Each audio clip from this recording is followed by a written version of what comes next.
تلاش علم تو پہنچ گیا کہاں سے کہاں تک جہاں میں، بتا تو صحیح وہ کون سا سبق ہے جو خدا نے نہیں دیا قرآن۔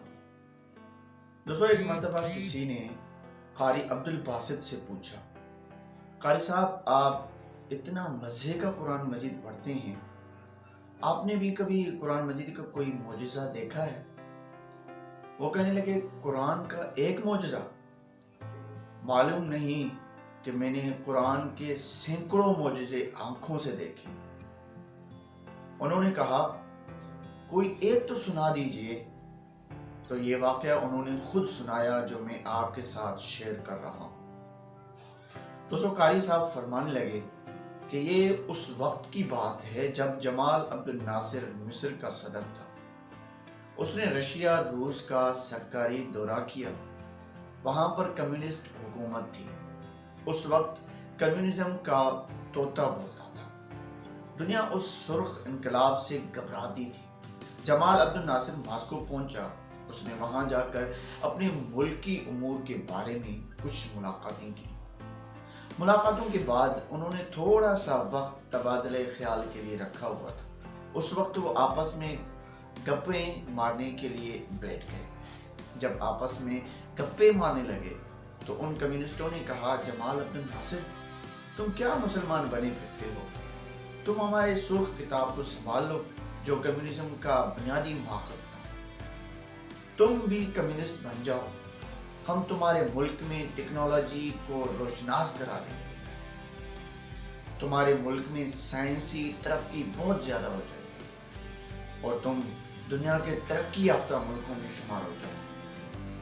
اسلام کو چھوڑو اور کمیونزم اپنا لو۔ جمال عبد الناصر نے انہیں اس کا جواب دیا تو صحیح، مگر دل کو تسلی نہیں۔ اتنے میں وقت ختم ہو گیا اور واپس آ گیا، مگر دل مطمئن نہیں ہوا کہ نہیں، مجھے اسلام کی حقانیت کو اور بھی واضح اور بھی زیادہ واضح کرنا چاہیے تھا۔ جتنا مجھ پر حق بنتا تھا میں اتنا نہیں کر سکا۔ 2 سال کے بعد جمال عبد الناصر کو ایک مرتبہ پھر رشیا جانے کا موقع ملا۔ قاری صاحب فرماتے ہیں کہ مجھے صدر کی طرف سے لیٹر ملا کہ آپ کو تیاری کرنی ہے اور میرے ساتھ ماسکو جانا ہے۔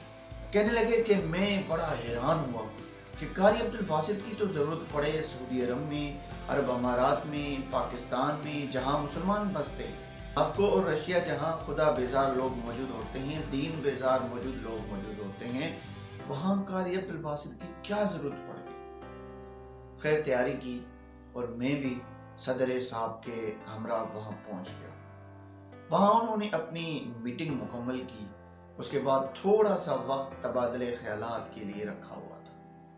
فرمانے لگے کہ اس مرتبہ جمال عبد الناصر نے ہمت سے کام لیا اور ان سے کہا، یہ میرے ساتھی ہیں جو آپ کے سامنے کچھ پڑھیں گے، آپ سنیے گا۔ وہ سمجھ نہ پائے کہ یہ کیا پڑھے گا۔ وہ پوچھنے لگے کہ یہ کیا پڑھے گا؟ وہ کہنے لگے کہ یہ قرآن پڑھے گا۔ انہوں نے کہا، چلو ٹھیک ہے، پڑھ لے۔